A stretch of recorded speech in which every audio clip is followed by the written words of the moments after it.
Hi, this is the photographer today of Ilma Art Studio, and check my website at ilmaarts.com for more of my photographs and artworks. This is called Island Lake, and it's located in Orangeville where I live. It's one of the conservation areas that is a good place to see and not miss. Check my website at ilmaarts.com for more of my artworks and photographs. Today I'd like to tackle the verse Matthew 13:13. It says, "That is why I use these parables, for they look but they don't see, they hear but they don't really listen or understand." This is actually a reply of Jesus to the questions of the disciples, why he uses parables in his teachings. And here's the poem devotional that I wrote about it. It is entitled, "Only God Brings Revelation." When you seek knowledge without truth, it only leads to accumulating information. Seeking the truth will bring you to the root. It gives you foundation and leads to revelation. Only God can reveal truth in your mind and heart. He knows all your thoughts and intentions from the start. Revelation is granted to those who seek intimacy. He treasures faithfulness, consistency, and loyalty. And here is the essay, part of the devotional. It is amazing how Jesus said few words and used parables when he was teaching and spreading God's word. Right now, we live in an age where information overload is prevalent in our daily lives. Technology has given everyone a venue to be heard, to voice out their opinion, and to be recognized for their views or opinions. It has also deadened our desire to seek silence and meditation on God's Word. Matthew 13:13 says, "They look, but they don't really see. They hear, but they don't really listen or understand." This was, as I was saying earlier, this was a reply to Jesus's to the disciples' query about why he uses parables. Later in the verse, in verse 15, he identifies that the hardened hearts cause people to be blind and deaf to his revelations. Prayer. Lord, reveal to me what I need to know today. Reflection. Why do you think intimacy is a prerequisite to revelation? And that's the end of the essay in the poem devotional. And I'd just like to expound more on the verse and my experiences with regards to the verse. Actually, this is really very timely because the pastor's sermon today in our church had something to do with the woman caught in adultery, and she was going to be stoned because the Pharisees were actually exposing her sin.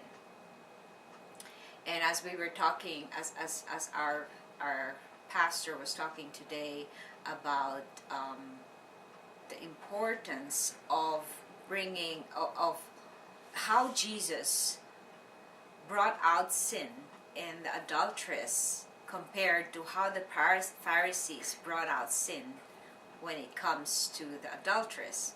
So he was actually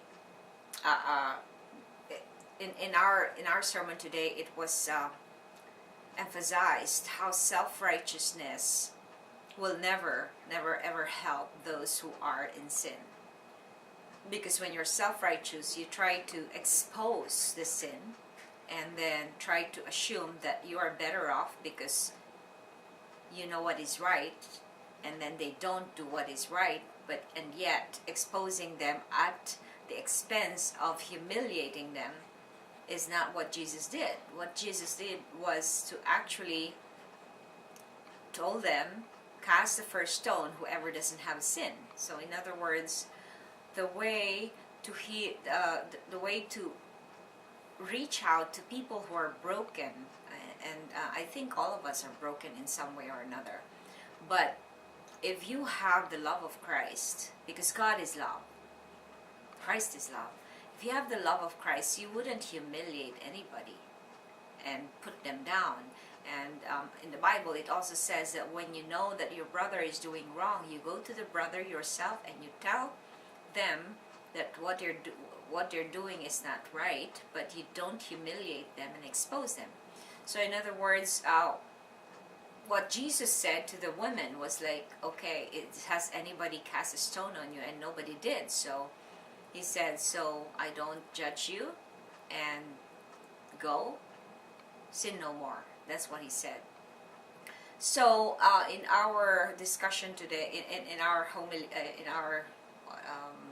in the sermon of the pastor today, he was actually encouraging us to reach out to others by being the true righteousness of Christ and not being a self-righteous person like the Pharisees.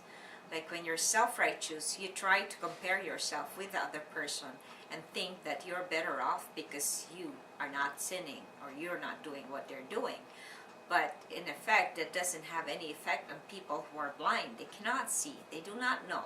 So a gentle affirmation of love and forgiveness and acceptance of that they have that you're there for them, that you love them, is the right way to go when it comes to bringing broken people to Christ.